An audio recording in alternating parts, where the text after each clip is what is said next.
Everyone, কেমন আছো? I hope তোমরা সকলেই ভালো আছো। তো যাই হোক, আমার ভ্লগটি দিতে দেরি হয়ে গেল। কালকে দেবো ভাবছিলাম, তো কালকে রাতে এতটাই টায়ার্ড ছিলাম, একটু বাইরে গিয়েছিলাম কাজে আর কি। যাই হোক না কেন, এটা মানে ভ্লগটা হচ্ছে এটা এটা গতকালের ভ্লগ সম্ভবত। সকালের দিকে আমরা একটু ফল ফলারি খেয়েছিলাম, আর তারপরে দেখো এই যে আমাদের বাগানে এসেছিলাম। আমাদের এই যে বাগানে এই লঙ্কা গাছে লঙ্কা এসেছে নতুন নতুন, তো দেখতে এত ভালো লাগছে। আর বাগানে ফল খেয়ে সকাল সকাল আসার একটাই কারণ ছিল, মা বললো যে লিচুগুলো পেকে গেছে আর পাখিতে খেয়ে নিচ্ছে। তাই চলে এলাম দুজনেই, আর সঙ্গে সঙ্গে আমার এই মুন্নিরাও চলে এলো। তো এখানে লিচু দেখতে এসে, লিচু তো এখনও সে অর্থে পেকে ওঠেনি আমাদের বাগানের, কিন্তু এখানে আবার পোকা পোকা লেগেছে আর কি। যাই হোক না কেন, নিজের বাগানের লিচু একটা ছাড়িয়ে দেখলাম, খেতে টক হলেও বেশ ভালো লাগলো, আর মজাটাও হলো।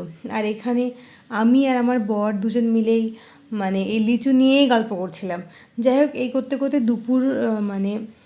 দুপুরের আগে আর কি আমার বর বললো, এক কাজ করো, আজকে আমাদের ব্রেকফাস্টে তো কী খাবো।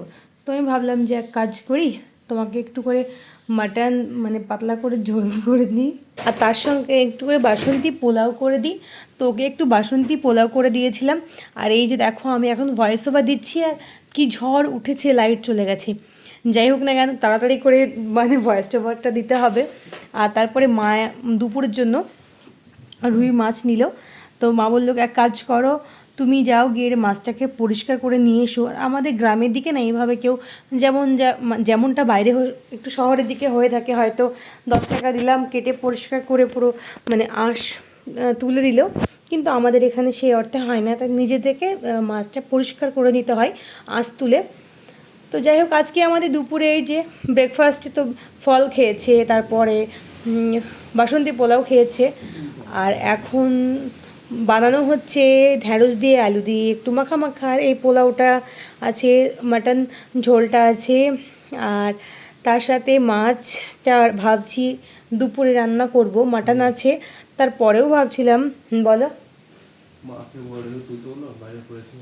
হুম, যাই হোক, দেখতে পাচ্ছ দুপুরে এই যে মাছের ডিম সমেত মাছটা খেতে কিন্তু ভীষণ ভালো ছিল। আর আমার বর মাছের ডিম খেতে খুব ভালোবাসে। আজকে অনেকগুলি রান্না ছিল, এই যে দেখো, কলার ঝোল করেছিলাম।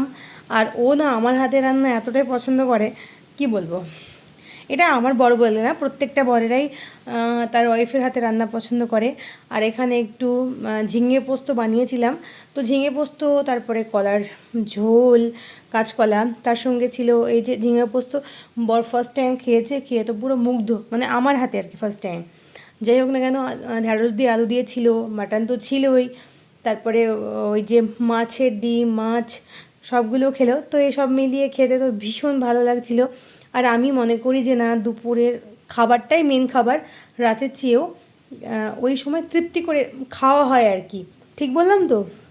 যাই হোক, আজকে তো ভোট গণনার রেজাল্ট হলো, তোমরা তো দেখলেই যে কে জিতলো কে হারলো। যাই হোক, এই যে নতুন সরকার এলো, তাকে অনেক অভিনন্দন এবং শুভেচ্ছা রইল, যে তারা যদি ঠিকঠাক যেন মানুষের পাশে থাকে, আর সবার উপরে সঠিকভাবে কাজ বা কি বলবো, সবাইকে সমানভাবে যেন ট্রিট করে থাকে, এটাই আশা করছি বা চেয়ে থাকবো। এবার দেখো, আমরা বিকেলের দিকে একটু বাজার করতে যাওয়ার জন্য রেডি হচ্ছিলাম, কেননা আমি শ্বশুরবাড়িতে চলে যাব। আমার যেহেতু সামনেই জন্মদিন আছে, তো এইবারকার সেলিব্রেশনটা ওখানেই হবে। তাই আমরা একটু রেডি হচ্ছিলাম, কেননা বাজার যাব বলে। সেখানে কিছু টুকিটাকি জিনিসপত্র কেনা ছিল, কিনে মাকে দিয়ে যাব, কেননা আমি যেহেতু চলে যাব দিন পাঁচেকের জন্য, বেশি দিন কি থাকবো না, চলে আসবো। তারপরেও একটু বাড়িতে যেহেতু সেরকম কেউ থাকে না, তাই বাজারটাগুলো টুকিটাকি পত্র কিছু রাখতে নিজেকে করতে হয় আর কি। এই যে দেখো, আমি আজকে একটা পরেছিলাম, মিন্ত্রা থেকে নিয়েছিলাম একটা পিওর কটনের একটা 3 পিস। আর এটা, সরি, মিন্ত্রা থেকে নয়, নায়কা থেকে নিয়েছিলাম। আর এটা খুব সুন্দর পিঙ্ক কালার। তো এই আর কি। তো আমরা চললাম বাজারে, আর তোমরা সবাই ভালো থেকো, সুস্থ থেকো। টাটা।